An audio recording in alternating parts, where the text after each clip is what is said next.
gaur hemen azaroak 30 Gasteizeko Oian Ederruzkaren etxean, 6. Mintzotziodromoa antolatu dugu, batez ere gazteen artean euskara bultzatzeko, sustatzeko eta ikusi daiten euskara ez dela bakarrik ikastolako kontu bat eta tresna bat.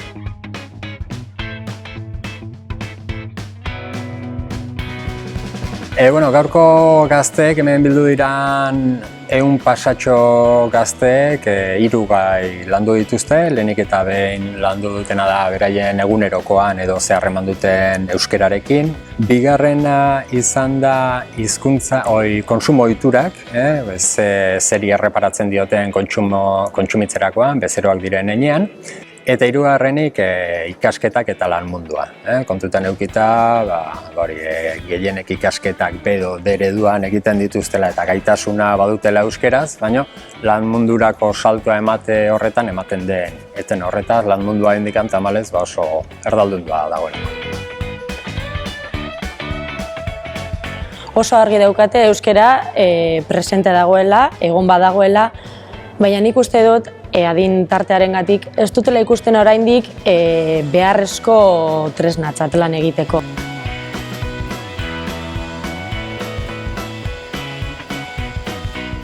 Amaitzeko edo eta denak zapore gozoarekin edo etxera bidaltzeagatik zozketa batzuk egin ditugu.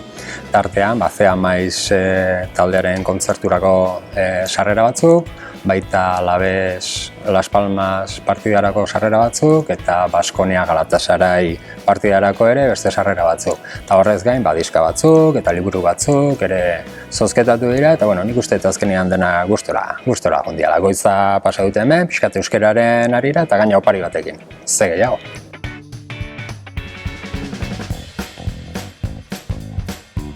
Nik uste dut kontzientzia hartzen ari direla eta pixka bat jabetu behar dutela beraiek ere hemen badituztela euskaraz aritzeko aukerak. Eta aholkatuko niekena da aukera horiek baliatzen ahalegintzea. Gomendatuko nieke euskaraz jarraitzeko hizketan, lanean, ez ematea amorerik, euskara ez dela egun bateko kontua eta beharrezkoa dela denetarako. Gazteleraz egin daitekeen guztia berez euskeraz egin daiteke. Gazteizen badituzte aukerak eta baliatu ditzatela.